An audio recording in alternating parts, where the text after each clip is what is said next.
नमस्कार साथियों, मैं मनीष भारती संस्कृति आईएएस प्लेटफॉर्म पर आप सभी का स्वागत करता हूं। साथियों, हाल ही में सुप्रीम कोर्ट ने एक महत्वपूर्ण निर्णय दिया है और यह निर्णय आगे चल करके भारत के लोकतांत्रिक तस्वीर को साफ करता हुआ नजर आएगा। दरअसल ये हमेशा से डिबेट रहा है कि क्या मत देने का अधिकार मौलिक अधिकार है। अब इस तरह के बहुत सारे इश्यूज जो हैं देश के विभिन्न हाई कोर्ट में पहुंचा हुआ है, सुप्रीम कोर्ट में भी कई मसला था। चूंकि आप में से भी बहुत सारे लोग ये मान करके चलते होंगे कि देखिए, वोट करने का जो अधिकार है वो तो फंडामेंटल राइट्स है ही ना, क्योंकि हम हमारे संविधान का आर्टिकल 326 क्या करता है, यह सार्वभौमिक वयस्क मताधिकार की बात करता है। यह कहता है कि कोई भी व्यक्ति, क्या कहता है ये आर्टिकल 326 कहता है कि कोई भी व्यक्ति इस देश का अगर नागरिक है और उसको क्या करना है, केवल 18 वर्ष का हो जाना है।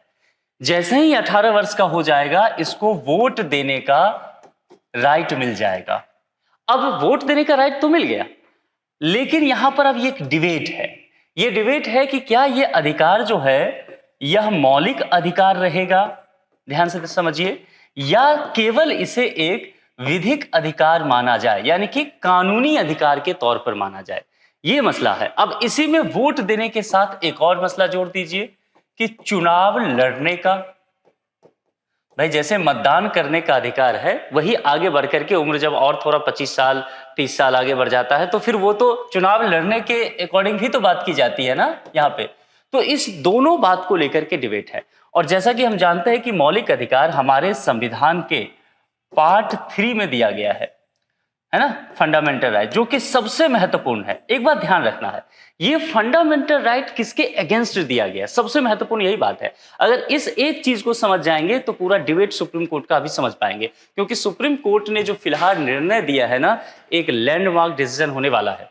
लगातार विभिन्न एनजीओ सामाजिक संगठन के द्वारा ये बात हमेशा डिमांड किया जाता रहा है कि भाई 18 प्लस हुए सार्वभौमिक वयस्क मताधिकार के अंतर्गत आपको वोट देने का अधिकार फंडामेंटल राइट है, ये कहा जाता रहा है। लेकिन यहां से पर्दा सुप्रीम कोर्ट ने हटाया है और इन तमाम चीजों को लेकर के एक शब्द की व्याख्या की है, वो है स्टेट, यानी कि स्टेट के अगेंस्ट आपको फंडामेंटल राइट्स मिलता है। तो यह भी समझना पड़ेगा कि कोई इंस्टीट्यूट किसको आप स्टेट की डेफिनेशन में रखते हैं। क्योंकि जब आप इसी फंडामेंटल राइट्स की चर्चा करेंगे ना, तो आर्टिकल 12 के पास आप जब चलेंगे, टटोलने की कोशिश करेंगे कि अनुच्छेद 12 क्या कहता है, तो अनुच्छेद 12 जो है इसकी डेफिनेशन देता है, राज्य की डेफिनेशन बताता है कि स्टेट है क्या। ठीक है, तो यहीं से आप देखेंगे एक तरह से फंडामेंटल राइट्स की शुरुआत भी कही जाती है। ठीक, तो इसको हम डिटेल से समझेंगे कि ये सारे बिंदुओं को, और इस पर सुप्रीम कोर्ट ने क्या अभी स्पष्ट निर्देश दिया है। अब इस सब जो घटनाक्रम हुआ है ना, इसका पूरा प्रभाव एक जगह पड़ने वाला है, वह है बंगाल चुनाव। और केवल बंगाल चुनाव क्यों के बंगाल चुनाव, इसलिए कि आप जानते हैं एसआईआर का मुद्दा बहुत ज्यादा गर्म है। सुप्रीम कोर्ट में मसला गया और कहा गया कि बहुत सारे लोगों के जो है लाखों की संख्या में ऐसे वोटर्स हैं जिनका नाम मतदाता सूची से बाहर हो गया है।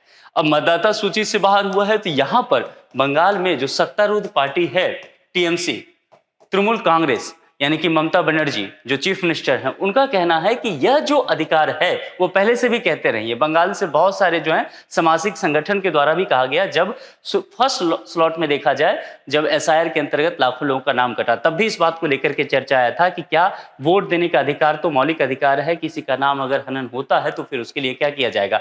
लेकिन इन तमाम चीजों को लेकर के सुप्रीम कोर्ट ने स्पष्ट किया।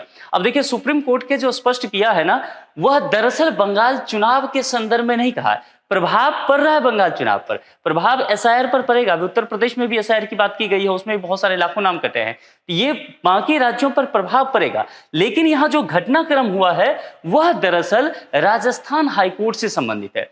अब सुप्रीम कोर्ट का जो डिसीजन होता है वो बाकी हाईकोर्ट्स के लिए और बाकी केसेस भी जो आने वाले समय में आएंगे सबके लिए अपने आप में एक लॉ बन जाता है, रेफरेंस का काम करता है। इसीलिए इसका असर जो है एसआईआर और तमाम जो राज्य में चुनाव हो रहे हैं और वो संगठन जो पीआईएल के माध्यम से कहते नजर आ रहे हैं कि भाई वोट देने का अधिकार फंडामेंटल राइट्स है, उसके लिए स्पष्ट तौर पर यहां पर कह दिया है। देखिए, इलेक्शंस यहां पर contest elections not fundamental right. तो राइट टू वोट, दोनों चीजों को लेकर के, यानी कि राइट टू वोट और दूसरा चुनाव लड़ना, स्पष्ट तौर पर कहा गया है कि आपका फंडामेंटल राइट नहीं है, ये सुप्रीम कोर्ट ने कहा है। ठीक है, और यहां पर राजस्थान हाईकोर्ट के ऑर्डर को रद्द भी किया गया है। तो कुल मिलाकर के हम ये समझने की कोशिश सबसे पहले करेंगे कि आखिर राजस्थान हाईकोर्ट में क्या होता है, किस तरह का यह मसला है, और फिर उन तमाम चीजों को लेकर के सुप्रीम कोर्ट ने क्या कहा है। तो पहली बात, सुप्रीम कोर्ट ने कहा क्या है, वोट देने का अधिकार, यानी कि पहला चीज हो गया। दूसरा, चुनाव लड़ने का अधिकार, ये दूसरी बात, और इसको लेकर के कहा है कि ये आपका फंडामेंटल राइट्स नहीं होगा। तो क्या होगा, यह अपने आप में केवल और केवल जो है वह कानूनी अधिकार है। अब ऐसे समझिए, आपको संपत्ति का अधिकार ध्यान है, संपत्ति का अधिकार। देखिए साथियों, एक समय में संपत्ति का अधिकार जो हुआ करता था वह फंडामेंटल राइट्स के अंतर्गत संविधान के भाग 3 में ही आता था, लेकिन समय के साथ संपत्ति के अधिकार को फंडामेंटल राइट्स से बाहर कर दिया। इसलिए हम अक्सर पढ़ते हैं ना कि अभी जो फंडामेंटल राइट्स के हमारे पास सेट हैं, कितने भाग में उसको डिवाइड किया गया है, तो हम कहते हैं कि भैया इसको हमने 6 भाग में डिवाइड किया। हम 7 क्यों नहीं कहते, क्योंकि यहां पर जो है संपत्ति का अधिकार इस लिस्ट से अब बाहर कर दिया।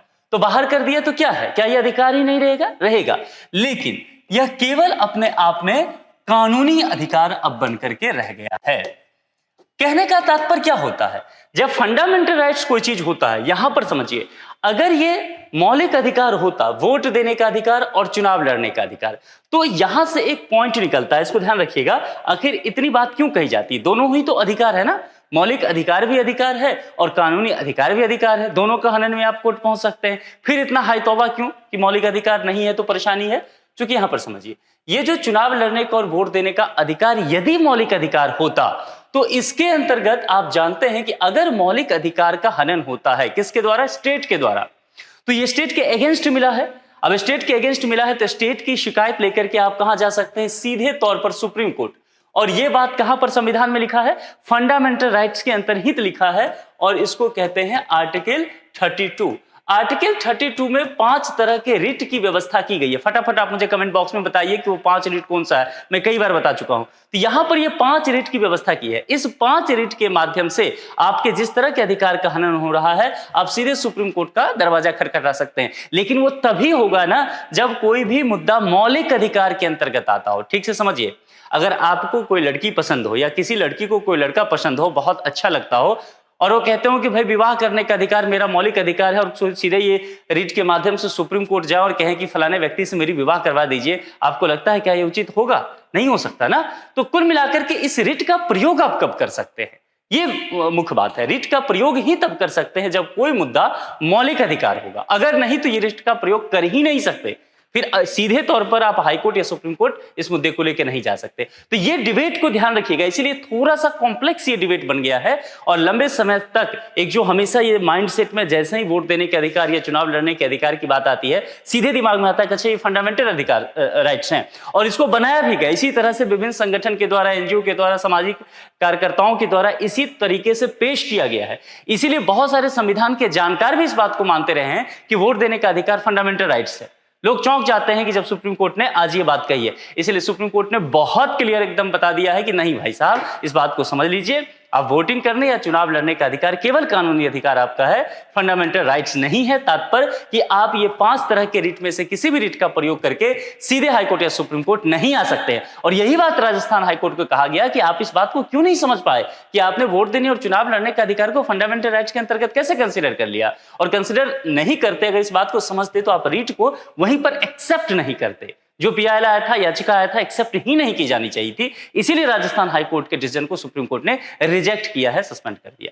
क्लियर मामला हो रहा है, वह भी देखेंगे कि क्या है। मतलब अधिकार कानून से मिलते हैं और सरकार इन्हें नियमों से नियंत्रित कर सकती है। मौलिक अधिकार क्या है, क्यों इसको मौलिक अधिकार कहते हैं, क्योंकि ये नेचुरल होता है, स्टेट के अगेंस्ट है। ठीक है, तो स्टेट इस पर बहुत ज्यादा अंकुश नहीं लगा सकता। हालांकि ये निर्वाध नहीं है, कुछ हद तक निश्चित तौर पर युक्ति युक्त प्रतिबंध तो है ही, रीजनेबल रेस्ट्रिक्शंस है। आपको संभव है बॉर्डर के किसी एरिया में ना जाने दिया जाए। आप कहेंगे कि भाई साहब हम तो पॉलिटी पढ़ के आए हैं, यूपीएससी की तैयारी किए हैं, और उसमें लिखा हुआ है फंडामेंटल राइट्स में, आर्टिकल 19 से हमने पूरा देखा है, वो सेट ही पूरा स्वतंत्रता का अधिकार, इस देश में जहां मन होगा मैं चला जाऊंगा। लेकिन आपको रीजनेबल रेस्ट्रिक्शंस करके, यानी कि राष्ट्रीय सुरक्षा के आधार पर आपको संभव है किसी एरिया में आर्मी या सरकार जाने से रोक सकती है। तो उस मामले में फिर आप सुप्रीम कोर्ट नहीं जाएंगे, क्योंकि सुप्रीम कोर्ट फिर आपके पक्ष में फैसला नहीं देगी। तो रीजनेबल रेस्ट्रिक्शंस को भी समझना है।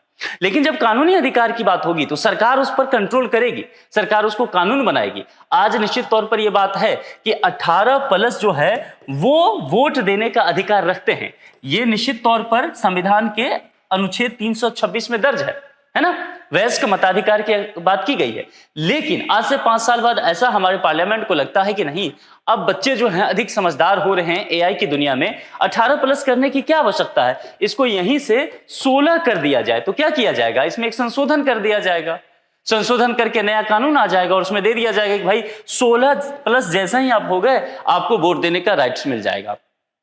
क्लियर हो रहा है? तो यहां कहीं ना कहीं जो है ना बहुत आराम से इसमें तब्दीली की जा सकती है।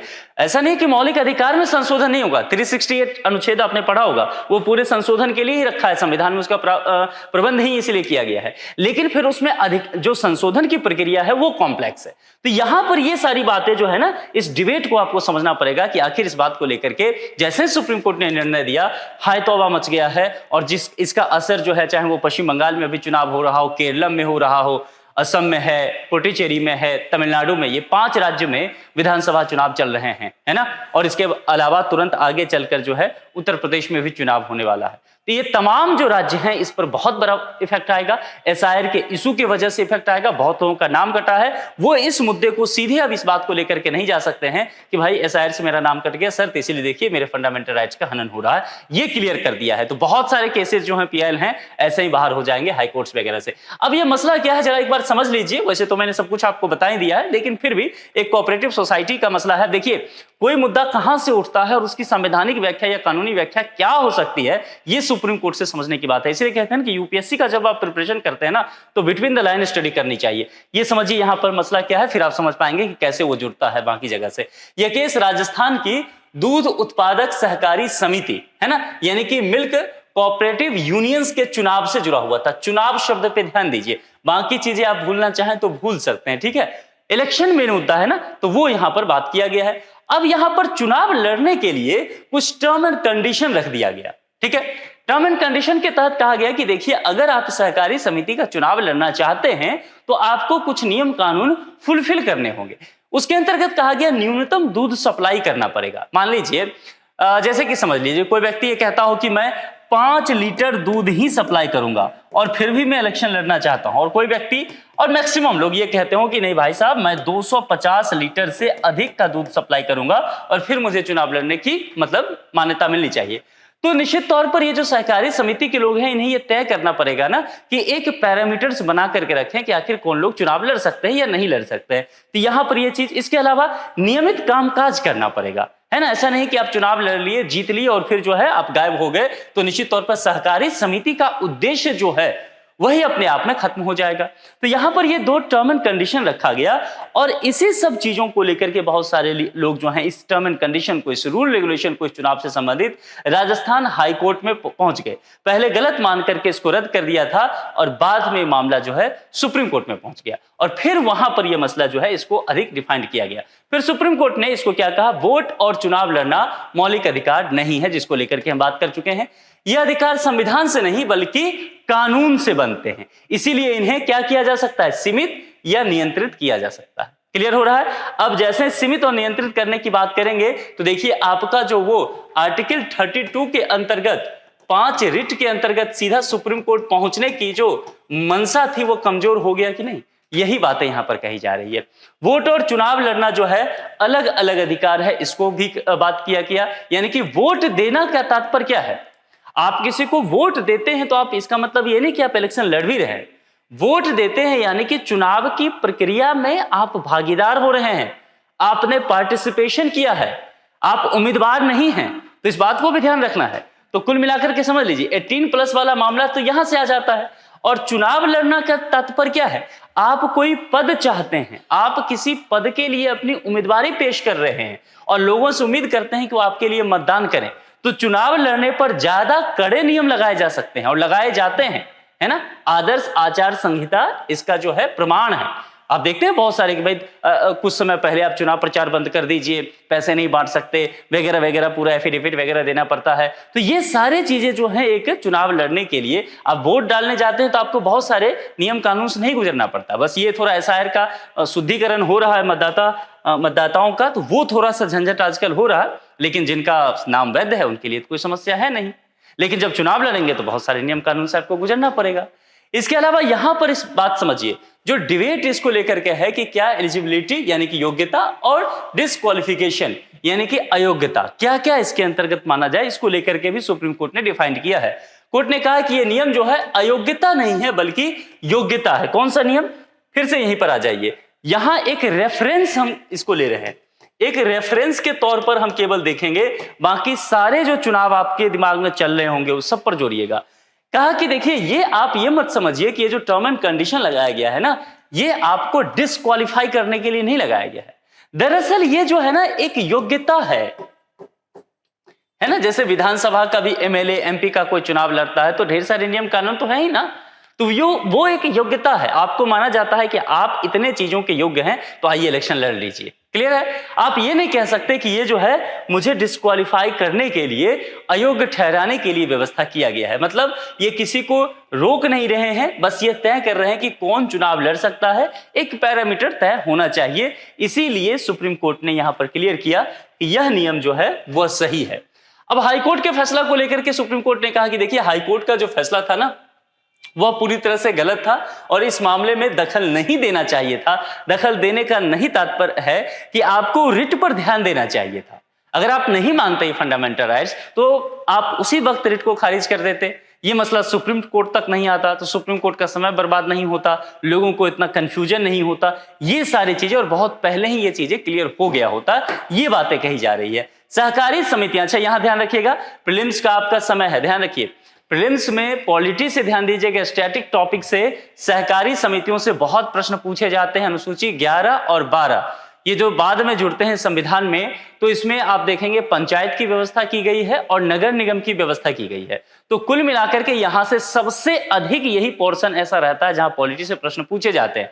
सहकारी समिति फिर से चर्चा में आ गया यहां पर। अब सहकारी समिति तो चर्चा है ही, लेकिन अब एक पोर्शन और जो फंडामेंटल राइट और डीपीएसपी, यहां से भी प्रश्न बनता है संविधान के भाग 3 और 4 से। यही दो पोर्शन पॉलिटी का है जो सबसे ज्यादा प्रश्न ले जाता है। अब देखिए यहां पर है ना कि दोनों मिक्स हो गया है, इधर सहकारी समिति भी आ गया और इधर आर्टिकल 12 आ गया। और आर्टिकल 12 मैंने आपको पहले ही कहा था कि ये स्टेट की डेफिनेशन को बताता है, ये बताता है कि कौन कौन सा इंस्टीट्यूट को आप स्टेट के अंतर्गत रख सकते हैं। क्लियर हो रहा है? तो यहां पर देखिएगा तो ये मसला क्या हो गया, आर्टिकल 12 आने का मतलब क्या हो गया, फंडामेंटल राइट्स संविधान का भाग 3 और ये सहकारी समिति। तो ये दोनों जो जुड़ गया है ना साथियों, ये अपने आप में मोस्ट इंपॉर्टेंट टॉपिक बन गया है। इसीलिए 5 स्टार लगा दीजिए इसको अच्छे से कीजिएगा। स्टेट के डेफिनेशन को, आर्टिकल 12, सहकारी समिति, इस सबको एक बार देख लीजिएगा। और एक बार यहां पर जो हालांकि मैंने बता ही दिया है, आर्टिकल 326 ये आपके लिए बहुत जरूरी है। अब चूंकि यहां पर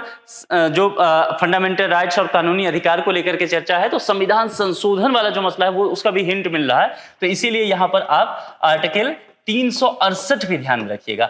इतने सारे चीजें इस टॉपिक से प्रश्न बनेगा, है ना। और फंडामेंटल राइट डीपीएसपी को तो अच्छा कर ही लेना है। तो कुल मिलाकर के इनके विवादों के लिए अलग कानूनी व्यवस्था जो है पहले से ही रखा गया है। और दूसरी बात, पहले कानून के तरीके अपनाने चाहिए। कुल मिलाकर के ये कहा गया है कोर्ट के द्वारा कि सीधे कोर्ट में जाने के बजाय आपको कुछ प्रक्रिया पर ध्यान देना चाहिए। पहले रजिस्ट्रार और अन्य कानूनी मंचों का आप प्रयोग कीजिए, क्योंकि अगर आप करते हैं तो इसके अलावा वही समाधान हो जाता तो सीधे आप सुप्रीम कोर्ट नहीं पहुंचते या हाई कोर्ट नहीं पहुंचते। तो ये जो अदालत है इसका आप समय बर्बाद नहीं करते, ये कहा गया है। महत्वपूर्ण कानूनी बात क्या है, वोट और चुनाव लड़ने का अधिकार केवल तभी होता है जब कानून उसे देता है, यानी कि यह अधिकार अस्थायी नहीं है, आपसे अधिकार छीना भी जा सकता है। दूसरी बात, कानून बदलने पर यह बदल सकता है। मैंने आपको यह बताया कि 16 साल भी कैसे वयस्क मताधिकार का अधिकार ले सकता है अगर पार्लियामेंट चाहे तो कुल मिलाकर के ये समझना है कि ये जो डिबेट हुआ है ये बहुत गंभीर डिबेट अब कर दिया गया है। इसके टाइमिंग को लेकर के बहुत लोग प्रश्न उठा रहे हैं, लेकिन ये समझने की आवश्यकता है। आप अपने दिमाग में भ्रम कुछ और पाल लें, पॉलिटी को लेकर के ये अपनी जगह है, लेकिन यही संविधान सुप्रीम कोर्ट को यह अधिकार भी दिया है कि वह संविधान की व्याख्या करे। संविधान में कुछ समस्या है तो उसका संरक्षण करने की भी व्यवस्था यही संविधान करे, है ना, और सुप्रीम कोर्ट करे। वोट देना और चुनाव लड़ना मौलिक अधिकार नहीं है।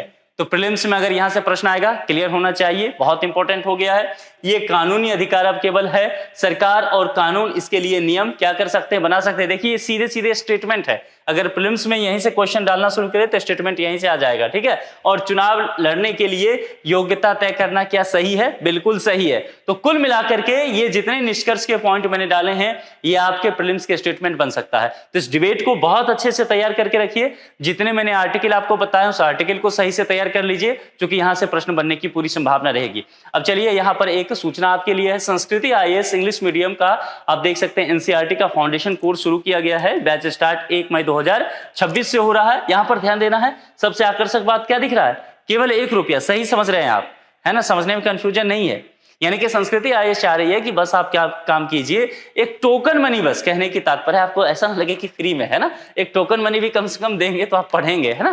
तो यहां पर ये बातें की गई है और ये जो है आपको ऐसा नहीं है कि केवल टोकन मनी है तो चलो कुछ भी मिल गया। 200 से अधिक घंटों की लाइव क्लासेस होगा, 60+ पावर टेस्ट दिए जाएंगे। और देखिए एनसीईआरटी इसलिए भी जरूरी है ना, जितने टॉपर्स से आप मिलेंगे उनके इंटरव्यू सुनेंगे, वो पहली बात यही कहेंगे कि भाई साहब एनसीईआरटी पढ़िए।